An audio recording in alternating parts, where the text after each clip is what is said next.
നമസ്കാരം. എല്ലാ മാന്യ പ്രേക്ഷകർക്കും ആചാര്യ വിഷ്വൽ മീഡിയയുടെ പുതിയ ഒരു എപ്പിസോഡിലേക്ക് സുസ്വാഗതം.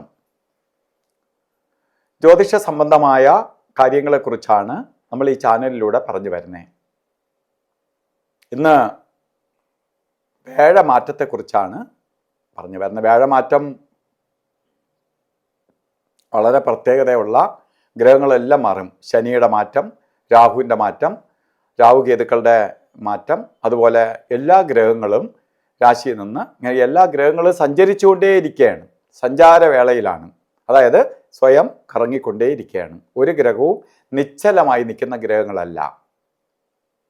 ആ ഗ്രഹങ്ങളുടെ യാത്രയിൽ അല്ലെങ്കിൽ ചുറ്റലിൽ ചില രാശിയിലേക്ക് വരുമ്പോൾ പോസിറ്റീവും നെഗറ്റീവ് ആയിട്ടുള്ള ഫലങ്ങൾ വന്നുകൊണ്ടിരിക്കും. അതുപോലെ വ്യാഴം ഒരു പ്രാവശ്യം ചുറ്റി വരാൻ വേണ്ടി 12 വർഷം എടുക്കും. ഇതിനെ നമ്മൾ വ്യാഴവട്ടം എന്ന് പറയും. ഒരു വർഷം ഒരു രാശിയിൽ നിൽക്കും. അപ്പോൾ വ്യാഴം ഇപ്പോൾ ഉച്ചരാശിയിലേക്ക് പ്രവേശിക്കാൻ പോവുകയാണ്. 12 വർഷത്തിൽ ഒരിക്കൽ മാത്രമേ ഉച്ചരാശിയിൽ ഒരു വർഷം വരികയുള്ളൂ. മിഥുനം രാശിയിൽ നിന്ന് കർക്കിടകൻ രാശിയിലേക്ക് മാറുകയാണ്. ഈ ജൂൺ മാസം 2-ാം തീയതി വെളുപ്പിലെ വ്യാഴം കർക്കിടകത്തിലേക്ക് പ്രവേശിക്കും. കർക്കിടകൻ രാശിയാവിട്ട് ഉച്ചരാശിയാണ്. അതുകൊണ്ട് ഉച്ചരാശിയിൽ വരുമ്പോൾ ഭഗവാൻ വളരെ സന്തോഷവാനാണ്. ഏറ്റവും ഇഷ്ടപ്പെട്ട സ്ഥലത്ത് നിൽക്കുമ്പോഴാണ് നമുക്ക് എല്ലാം ചെയ്യാനുള്ള ഒരു സന്തോഷം. നമ്മൾ ചിലയിടത്ത് നിൽക്കുമ്പോൾ നമുക്ക് ഒരു എനർജിയും കാണില്ല, ഒരു സ്വാധീനവും കാണില്ല. പക്ഷെ ചിലയിടത്ത് നമ്മൾ ഹീറോയാണ്. അതാ കാരണം നമ്മളെ വീട്ടിൽ ചെന്ന് കയറുമ്പോൾ നമുക്കൊരു ആശ്വാസമാണ്. മറ്റേ ഏത് വീട്ടിൽ നിന്നാലും നമുക്ക് ആ ഒരു ഇത് വരത്തില്ല. ഇത് ഉച്ചത്തിൽ വരെയാണ് കർക്കിടകത്തിലേക്ക്. അപ്പോൾ ഓരോ രാശിക്കാർക്ക് എങ്ങനെയാണ് എന്നാണ് നോക്കി വരണേ. ഇത് നമ്മൾ തുലാം രാശിക്കാരുടെ ഫലത്തെക്കുറിച്ച് ചിന്തിക്കാം. തുലാം രാശിയിൽപ്പെടുന്ന നക്ഷത്രങ്ങൾ ചിത്തിര നക്ഷത്രത്തിൻ്റെ 2ാമത്തെ പകുതി, ആദ്യ പകുതി കന്യക്കൂറിലേക്ക് പോയി, 2ാമത്തെ പകുതി ചിത്തിര, ചോതി നക്ഷത്രത്തിൻ്റെ മൊത്തവും വിശാഖ നക്ഷത്രത്തിൻ്റെ ആദ്യത്തെ 45 നാഴിക. ഈ 2.25 നക്ഷത്രങ്ങളാണ് ശരിക്കും തുലാം രാശി. തുലാം രാശിക്കാർക്ക് വ്യാഴം 10ലേക്ക് വരികയാണ്, കർമ്മസ്ഥാനത്തേക്ക് വരികയാണ്. ഭഗവാൻ വന്ന എവിടെയാണ്? കർമ്മസ്ഥാനം. കർമ്മസ്ഥാനത്തേക്ക് വ്യാഴം വരുമ്പോൾ കർമ്മപുഷ്ടിയെ കൊടുക്കും.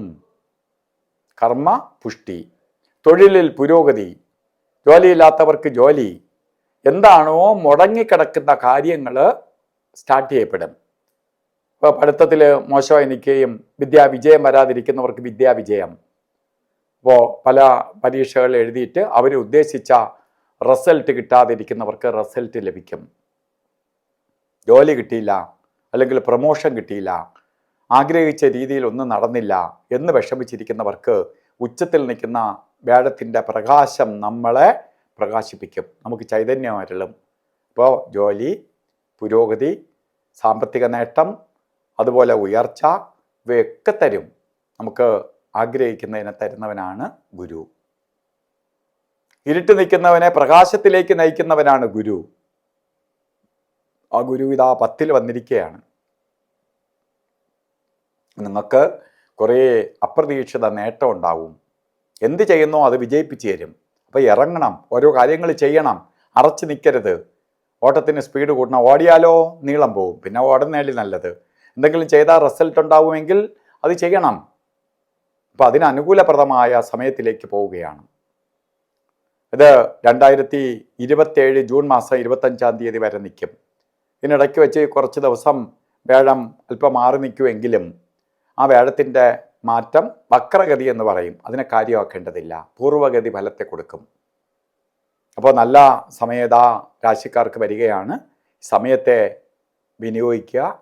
അതുപോലെ ഈ ചാനൽ സബ്സ്ക്രൈബ് ചെയ്തിട്ടില്ലെങ്കിൽ സബ്സ്ക്രൈബ് ചെയ്യുക, ബെൽ ബട്ടണും കൂടി അമർത്തുക. കാരണം നമ്മൾ ഈ ചാനലിലൂടെ വീഡിയോ മാത്രമല്ല ലൈവ് പ്രോഗ്രാമും ചെയ്യുന്നുണ്ട്, യൂട്യൂബിൽ ലൈവ് ചെയ്യുന്നുണ്ട്. അപ്പോൾ ലൈവ് നിങ്ങൾക്ക് യഥാസമയത്ത് ലഭിക്കണമെങ്കിൽ, അല്ലെങ്കിൽ നിങ്ങൾ അറിയണമെങ്കിൽ ബെൽ ബട്ടണും കൂടി അമർത്തുക. അതുപോലെ വീഡിയോ ഇഷ്ടപ്പെട്ടിട്ടുണ്ടെങ്കിൽ നിങ്ങൾ മറ്റുള്ളവർക്കും കൂടി ഷെയർ ചെയ്ത് കൊടുക്കുക. കാരണം മറ്റുള്ളവർക്കും കൂടി ഗുണം വരട്ടെ. അപ്പോൾ എല്ലാ തുലാരാശിക്കാർക്കും ഭഗവാന്റെ അനുഗ്രഹത്താൽ നല്ലത് വരട്ടെ എന്ന് പ്രാർത്ഥിച്ചുകൊണ്ട് നിർത്തുന്നു. നന്ദി, നമസ്കാരം.